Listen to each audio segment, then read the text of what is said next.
चेहरा मुस्कुराता हुआ देखने में बहुत दिलकश और भला लगता। बात करने वाला गिरविदा हो जाता। यही मुस्कुराहट कभी कभी हंसी में तब्दील हो जाती। इन्हीं खूबियों की वजह से लोग आपकी हर बात को वजन देते, आपकी राय का एहतराम करते, आपके मशवरों पर अमल करते। खाने काबा की नई तामीर। मक्के के चारों तरफ पहाड़ों और पहाड़ियों का सिलसिला है। बीच में काबा है। पहले काबे की दीवारें बहुत नीची थी। दीवारों पर छतें भी न थीं, जैसे हमारे यहाँ की ईदगाहें हैं। इस तरह जब कभी जोर की बारिश होती, काबे के अंदर पानी भर जाता।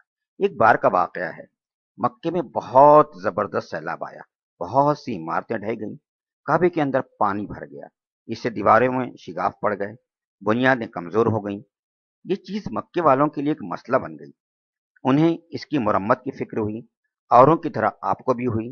काबा उनके लिए सब कुछ था। ये उनका इबादत घर था, उनके बुतों का गढ़ था। फिर दूर दूर से लोग उसका तवाफ करने आते।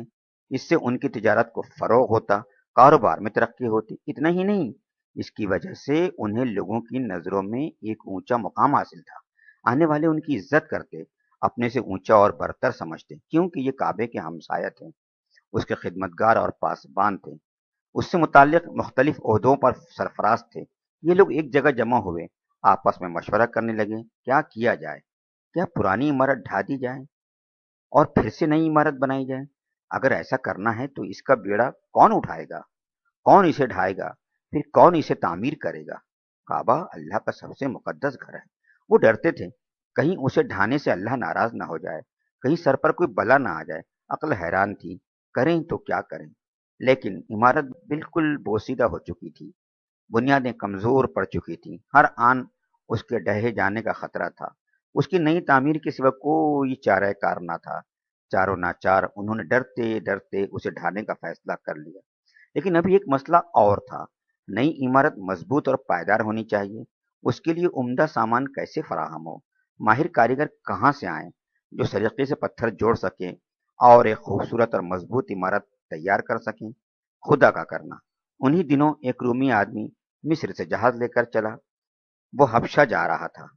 जहाज जद्दा की बंदरगाह पर पहुंचा तो साहिल से टकराकर टूट गया। उस जहाज पर उम्दा किस्म की लकड़ियां थीं, बेहतरीन किस्म का तामीरी सामान था। उस आदमी ने सारा सामान बंदरगाह पर उतार दिया और इंतजार करने लगा, कोई जहाज हबशा जाने वाला मिले तो सामान लाद कर ले जाए। कुरैश को खबर लग गई। फौरन कुछ आदमी दौड़ आए। जहाज वाले का नाम बाकूम था। ये लोग जाकर उससे मिले, उससे अपनी जरूरत बताई। वो बखुशी सारा सामान बेचने पर तैयार हो गया। उसने उन्हें बताया कि वो एक माहिर मेमार भी है। अब क्या था, उनको तो कारीगर की तलाश थी। बैठे बिठाए एक अच्छा कारीगर मिल रहा था। उन्होंने कहा, अच्छा तो आप भी हमारे साथ चलें, इस अहम काम में हमारा हाथ बटाएं। बाकूम ने जाकर काबे को देखा। उसने कहा, इसकी ताबीर तो बहुत आसान है। अलबत्ता सहन में कुछ सुतून खड़े किए जाएंगे ताकि छत पड़ सके। इस तरह इमारत मजबूत रहेगी। आंधी के झोंके आए या सैलाब के थपेड़े, सब उससे महफूज रहेगी। खुद उनकी भी यही ख्वाहिश थी, इसलिए कहने से पहले ही मंजूर थी। मक्के में एक मिस्री आदमी रहता था, किब्ती नस्ल का। सलीह उसका नाम था। लकड़ी के काम में माहिर था। बाकुम की मदद के लिए वो भी बुला लिया गया।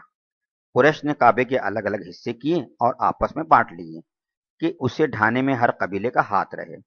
तामीर के शर्फ से भी कोई महरूम ना रहे। ढाने का वक्त आ गया। लोग फिर लरज उठे, जिस्म के रोंगटे खड़े हो गए। वो फिर पसोपेश में पड़ गए, ढाएं या ना ढाएं, क्या करें। अबराह का हश्र ये लोग अपनी आंखों से देख चुके थे। जो काबे को ढाने के इरादे से निकला था, पूरे लाव लश्कर के साथ आया था, लेकिन ना काबे तक पहुंच सका न वापस जा सका। पूरे लश्कर के साथ तहस नहस होकर रह गया। इस वाक़े को अभी ज्यादा अरसा नहीं हुआ था, उसकी हिलाकत और बर्बादी का इबरतनाक मंजर निगाहों के सामने आ जाता और लोग सहम जाते। लेकिन उनका मकसद ढाना तो था नहीं, उसे नए सिरे से बनाना था। चुनानचे नमाजें पढ़ी, कुर्बानियां की, दुआएं मांगी, इल्तिजाएं और मुनाजातें की। फिर एक आदमी आगे बढ़ा, खौफ से उसका जिस्म कांप रहा था। वो था वलीद बिन मुगैरा। लरजते हाथों से उसने कुदाल पकड़ी और एक सुतून ढा दिया। हर तरफ सन्नाटा छाया हुआ था। लोग खौफ और दहशत के साथ चुपचाप खड़े देख रहे थे। उन्हें इंतजार था कि वलीद का क्या हश्र होता है, वो किस बला में घिरता है। रात गुजर गई। नई सुबह नमूदार हो गई, लेकिन वरीद को कुछ भी ना हुआ। उस पर कोई आफत ना आई। अब कुरैश की हिम्मत बंधी, दिलों को इत्मीनान हुआ और काबे की इमारत ढानी शुरू कर दी। ढाने में सबने हिस्सा लिया, पत्थरों को हटाने में भी सब शरीक रहे। ढाते ढाते एक सब्ज चट्टान पर पहुंचे, उस पर भी कुदालें मारी। कुदालें छटक छटक गईं और चट्टान ज्यों की त्यों रही। फिर वही नई इमारत की बुनियाद बनी। करीब ही पहाड़ियों का सिलसिला था, वहां से पत्थर ढो ढो कर लाए और नई इमारत बनाने लगे।